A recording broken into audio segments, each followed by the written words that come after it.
Canada ਦੇ ਵਿੱਚ ਪਿਛਲੇ ਕੁਝ ਸਾਲਾਂ ਤੋਂ ਇੱਕ ਨਵਾਂ ਰੁਝਾਨ ਦੇਖਣ ਨੂੰ ਮਿਲ ਰਿਹਾ ਹੈ, ਪ੍ਰਾਈਸ ਰਾਈਜ਼।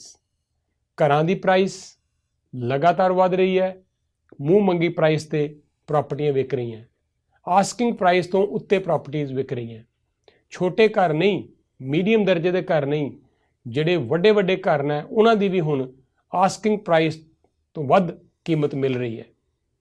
ਆਮ ਬੰਦੇ, ਚਾਹੇ ਕੋਈ ਫਸਟ ਟਾਈਮ ਹੋਮ ਬਾਇਰ ਹੋਣ, ਨਵੇਂ ਆਏ ਹੋਏ ਇਮੀਗ੍ਰੈਂਟ ਹੋਣ, ਹੁਣ ਸੋਚ ਨਹੀਂ ਸਕਦੇ ਘਰ ਲੈਣ ਬਾਰੇ। ਜਿਹੜੇ ਲੋਕ ਪੈਸਾ ਬਣਾ ਰਹੇ ਆ ਰੀਅਲ ਸਟੇਟ ਦੇ ਵਿੱਚ, ਉਹ ਬੜੇ ਚਲਾਕੀ ਦੇ ਨਾਲ ਪੈਸਾ ਬਣਾ ਰਹੇ ਆ। ਇੱਧਰੋਂ ਇਕੁਇਟੀ ਕੱਢਦੇ ਆ, ਉੱਧਰ ਇਨਵੈਸਟ ਕਰਦੇ ਆ। ਪਈਆਂ ਘਰਾਂ ਦੀਆਂ ਜਿਹੜੀਆਂ ਪ੍ਰਾਪਰਟੀਜ਼ ਜਿਹੜੀਆਂ ਹੈਗੀਆਂ ਉਹਨਾਂ ਦੀਆਂ ਕੀਮਤਾਂ ਲੱਖਾਂ ਡਾਲਰ ਉੱਪਰ ਜਾ ਰਹੀਆਂ ਹਰ ਸਾਲ। ਤੋ ਇਹਦਾ ਜਿਹੜਾ ਇੱਕ ਡਿਵੀਜ਼ਨ ਪੈਦਾ ਹੋ ਰਹੀ ਹੈ ਉਹਨਾਂ ਲੋਕਾਂ ਦੇ ਵਿੱਚ, ਕਈਆਂ ਕੋਲ ਤੇ 5 7 ਪ੍ਰਾਪਰਟੀਜ਼ ਨੇ, ਔਰ ਕੋਈ ਬੰਦੇ ਇੱਕ ਪ੍ਰਾਪਰਟੀ ਲੈਣ ਨੂੰ ਵੀ ਸਟਰਗਲ ਕਰ ਰਹੇ ਆ। ਪਹਿਲਾਂ ਕਦੀ ਇੱਦਾਂ ਨਹੀਂ ਸੀ। ਕੈਨੇਡਾ 'ਚ ਹਮੇਸ਼ਾ ਅਸੀਂ ਆਓ, ਨੌਕਰੀ ਕਰਦੇ ਹੋ, ਘਰ ਮਿਲੇਗਾ ਹੀ ਮਿਲੇਗਾ। ਤੁਹਾਡੀ ਇਨਕਮ ਹੋਣੀ ਚਾਹੀਦੀ ਹੈ 0% ਡਾਊਨ, 5% ਡਾਊਨ, ਆਮ ਘਰ ਮਿਲ ਜਾਂਦੇ ਸੀ ਜੀ। ਪਰ ਇਹ ਕੀ ਹੋ ਰਿਹਾ ਹੈ ਹੁਣ? ਤੇ ਜਿਹੜਾ ਸਭ ਤੋਂ ਵੱਡਾ ਸਵਾਲ ਹੈ ਉਹ ਇਹ ਹੈ ਕਿ ਪੈਸਾ ਆ ਕਿੱਥੋਂ ਰਿਹਾ? ਕੌਣ ਲੋਕ ਨੇ ਜਿਨ੍ਹਾਂ ਨੇ ਘਰਾਂ ਦੀਆਂ ਪ੍ਰਾਈਸਿਸ ਨੂੰ ਇੰਨਾ ਉੱਤੇ ਲੈ ਗਏ ਹੈ? ਕੋਵਿਡ ਹੈ, ਲੋਕਾਂ ਦੀਆਂ ਜੌਬਾਂ ਗਈਆਂ। ਖਦਸ਼ਾ ਤਾਂ ਇਹ ਸੀ ਕਿ ਮਾਰਕੀਟ ਕ੍ਰੈਸ਼ ਹੋ ਜਾਏਗੀ, ਹੋ ਉਲਟ ਰਿਹਾ ਹੈ। ਥਰੂ ਆਊਟ ਕੋਵਿਡ ਅਸੀਂ ਦੇਖਿਆ ਕਿ ਪ੍ਰਾਈਸਿਸ ਘਟੀਆਂ ਨਹੀਂ, ਬਲਕਿ ਇੰਨੀ ਤੇਜ਼ੀ ਨਾਲ ਵੱਧ ਰਹੀਆਂ ਕਿ ਕਿੱਥੇ ਜਾ ਕੇ ਰੁਕਣਗੀਆਂ ਪ੍ਰਾਈਸਿਸ, ਇਹ ਕਹਿਣਾ ਵੀ ਮੁਸ਼ਕਿਲ ਹੈ। ਔਰ ਇੱਕ ਬਹੁਤ ਸੀਨੀਅਰ ਲੀਡਰ ਹੈ ਕੰਜ਼ਰਵੇਟਿਵ ਪਾਰਟੀ ਦੇ, ਉਹਨਾਂ ਨੇ ਇੱਕ ਬੜਾ ਵੱਡਾ ਸਵਾਲ ਉਠਾਇਆ ਹੈ, ਔਰ ਇਹ ਫੈਡਰਲ ਲੈਵਲ ਦੇ ਉੱਤੇ ਬੜਾ ਵੱਡਾ ਇਸ਼ੂ ਬਣ ਗਿਆ ਹੈ।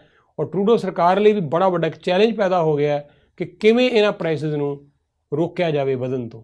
ਆਮ ਲੋਕਾਂ ਨੂੰ ਕਿਵੇਂ ਅਫੋਰਡੇਬਲ ਜਿਹੜੀ ਹਾਊਸਿੰਗ ਹੈ, ਅਕੋਮੋਡੇਸ਼ਨ ਹੈ, ਉਹ ਪ੍ਰੋਵਾਈਡ ਕਰਵਾਈ ਜਾਵੇ। ਉਹਦੀ ਗੱਲ ਕਰਦੇ ਹਾਂ। ਸ਼ਮਸ਼ੇਰ ਜੀ, ਇਸ ਤੋਂ ਪਹਿਲਾਂ ਕਿ ਅਸੀਂ ਉਹ ਤੁਹਾਨੂੰ ਵੀਡੀਓ ਦਿਖਾਈਏ, ਤੁਸੀਂ ਕੁਝ ਕਹਿਣਾ ਚਾਹੁੰਦੇ ਹੋ? ਬਿਲਕੁਲ ਸੈਣੀ ਸਾਹਿਬ, ਜਿਵੇਂ ਤੁਸੀਂ ਕਿਹਾ ਕਿ ਇਹ ਬਹੁਤ ਵੱਡਾ ਇੱਕ ਸਵਾਲ ਹੈ ਕਿ ਜਿਹੜਾ ਇਹ ਪੈਸਾ ਇਹ ਆ ਕਿੱਥੋਂ ਰਿਹਾ ਆ ਮਾਰਕੀਟ ਦੇ ਵਿੱਚ। ਠੀਕ ਹੈ ਕਿ ਕੋਵਿਡ ਕਰਕੇ ਲੋਕਾਂ ਨੇ ਵੈਕੇਸ਼ਨਸ ਨਹੀਂ ਲਈਆਂ, ਸਪੈਂਡਿੰਗ ਨਹੀਂ ਹੋਈ ਕਿਉਂਕਿ ਸਭ ਕੁਝ ਬੰਦ ਸੀਗਾ। ਉਹਦੇ ਨਾਲ ਕੁਝ ਪੈਸਾ ਜਿਹੜਾ ਲੋਕਾਂ ਦੀ ਸੇਵਿੰਗ ਹੋਈ, ਪਰ ਉਹ ਉਹਨਾਂ ਜਸਟੀਫਾਈ ਨਹੀਂ ਅਸੀਂ ਕਰ ਸਕਦੇ ਜਿੰਨਾ ਮਾਰਕੀਟ ਦੇ ਵਿੱਚ ਪੈਸਾ ਹੈਗਾ ਆ।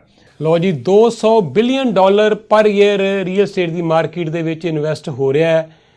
ਕਈ ਲੋਕ ਕਹਿ ਰਹੇ ਆ ਕਿ ਪੋਲੀਟੀਸ਼ੀਅਨਾਂ ਦਾ ਪੈਸਾ ਬਾਹਰਲੇ ਮੁਲਕਾਂ ਤੋਂ ਆ ਰਿਹਾ। ਕਿਹੜੇ ਮੁਲਕ ਤੋਂ ਆ ਰਿਹਾ ਦੱਸਣ ਦੀ ਲੋੜ ਨਹੀਂ, ਕਿਹੜੇ ਮੁਲਕਾਂ ਤੋਂ ਇਹ ਪੈਸਾ ਕਿਸ ਤਰ੍ਹਾਂ ਆ ਰਿਹਾ ਦੱਸਣ ਦੀ ਲੋੜ ਨਹੀਂ। ਔਰ ਕੋਈ ਕਹਿ ਰਿਹਾ ਕਿ ਇਲੀਗਲ ਤਰੀਕੇ ਨਾਲ ਮਨੀ ਆ ਰਹੀ ਹੈ, ਪਰ ਇੱਕ ਗੱਲ ਪੱਕੀ ਹੈ ਕਿ ਮਨੀ ਆ ਜ਼ਰੂਰ ਰਹੀ ਹੈ ਜੀ। ਧੜ ਪੈਸਾ ਇੱਥੇ ਆ ਰਿਹਾ, ਔਰ ਧੜ ਪੈਸਾ ਰੀਅਲ ਸਟੇਟ ਇਨਵੈਸਟ ਕੀਤਾ ਜਾ ਰਿਹਾ ਹੈ। ਬਾਹਰੋਂ ਆਏ ਹੋਏ ਲੋਕ ਆਉਂਦਿਆਂ ਹੀ ਸਭ ਤੋਂ ਪਹਿਲਾਂ ਰੀਅਲ ਸਟੇਟ ਖਰੀਦ ਰਹੇ ਆ ਇੱਥੇ।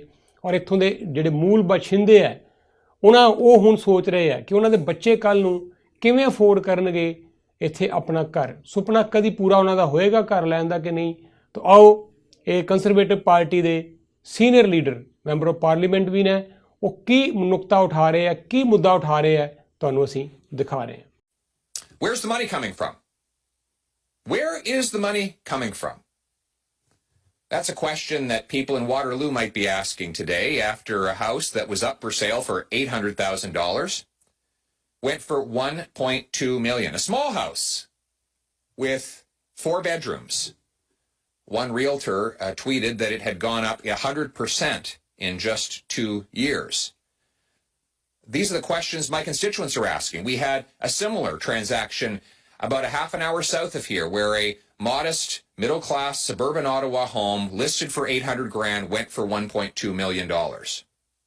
Where's the money coming from?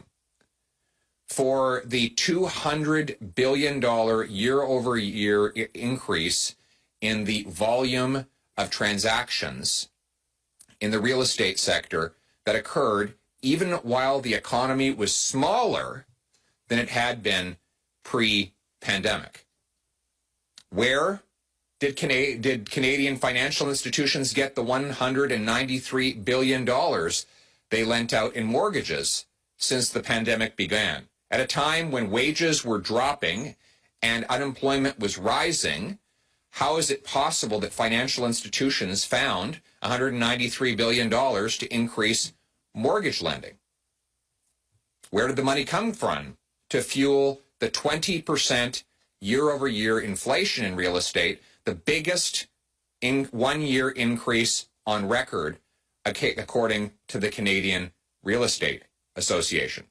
Now, some say it's just inflation. Well, it is inflation, that's for sure. But for any purchase to happen, there has to be money. And we need to know where the money is coming from. This is not a theoretical question. It has priced young people, the poor, and the working class out of the possibility of ever owning a home.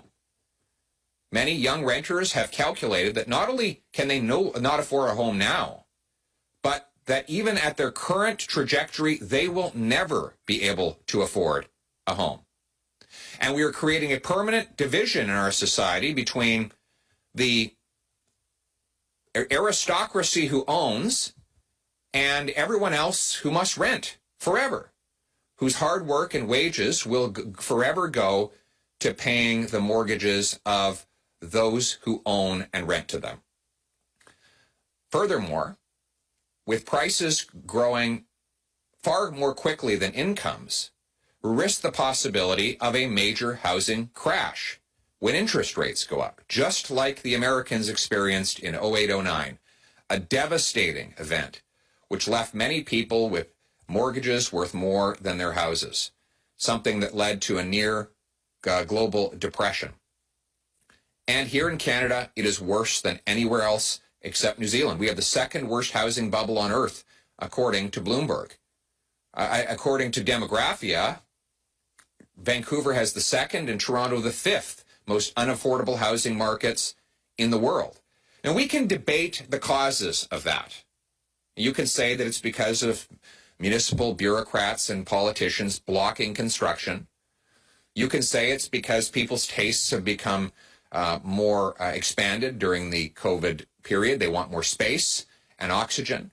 But none of that changes the core question, that regardless the reason for the rising prices, the money to pay those prices has to come from somewhere. Everything comes from somewhere. Nothing comes from nowhere. Where is the money coming from?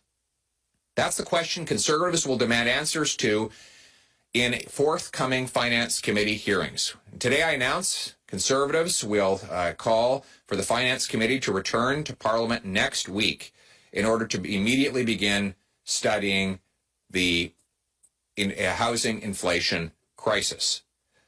Yes, we think the House Committee should return early. It's time for politicians to get to work, frankly. We've been on vacation now for 3 weeks, and now Trudeau wants another nearly 4 weeks before the House comes back. Everyday Canadians are working hard and struggling, wondering how they will pay the bills and how they will keep a roof over their heads, how their young people will ever be able to move out and buy a home. Canadians are working harder and fighting harder for their existence, while politicians propose to give themselves yet another month off.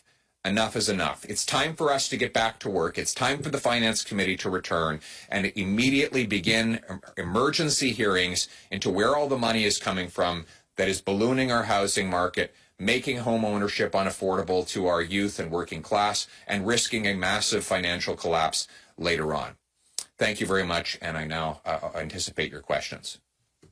ਇਹ ਸੀ ਜੀ ਗੱਲਬਾਤ ਜਿਹੜੀ ਇੱਕ ਮੁੱਦਾ ਉਠਾਇਆ ਜਾ ਰਿਹਾ ਹੈ ਕਿ ਕੋਵਿਡ 'ਚ ਲੋਕਾਂ ਦੀਆਂ ਜੌਬਾਂ ਜਾ ਰਹੀਆਂ, ਇਕਨੋਮੀ ਸ਼ਰਿੰਕ ਹੋ ਰਹੀ ਹੈ, ਪਰ ਰੀਅਲ ਏਸਟੇਟ ਦੀ ਮਾਰਕੀਟ ਅਨਪ੍ਰੈਸੀਡੈਂਟਲੀ ਕਿਉਂ ਉੱਪਰ ਜਾ ਰਹੀ ਹੈ। ਤਾਂ ਇਹ ਬੜਾ ਵੱਡਾ ਸਵਾਲ, ਇਹ ਸਿਰਫ ਇਸ ਵੇਲੇ ਸਾਡੇ ਇੱਥੇ ਲੋਕਲ ਸਮਾਜ 'ਚ ਨਹੀਂ, ਪੂਰੇ ਮੁਲਕ ਦੇ ਵਿੱਚ ਇਹ ਸਵਾਲ ਬੜਾ ਵੱਡਾ ਫੈਡਰਲ ਲੈਵਲ ਦੇ ਉੱਤੇ ਵੀ, ਪ੍ਰੋਵਿੰਸ਼ੀਅਲ ਲੈਵਲ 'ਤੇ ਵੀ ਇਸ ਵੇਲੇ ਖੜਾ ਕੀਤਾ ਜਾ ਰਿਹਾ ਹੈ। ਕੀ ਸਰਕਾਰਾਂ ਕੋਈ ਕਦਮ ਚੁੱਕਣਗੀਆਂ ਇਸ ਵੱਧਦੀਆਂ ਹੋਈਆਂ ਰੀਅਲ ਏਸਟੇਟ ਦੇ ਪ੍ਰਾਈਸਿਸ ਨੂੰ ਕਿਤੇ ਨਾ ਕਿਤੇ ਠੱਲ ਪਾਉਣ ਦੇ ਲਈ?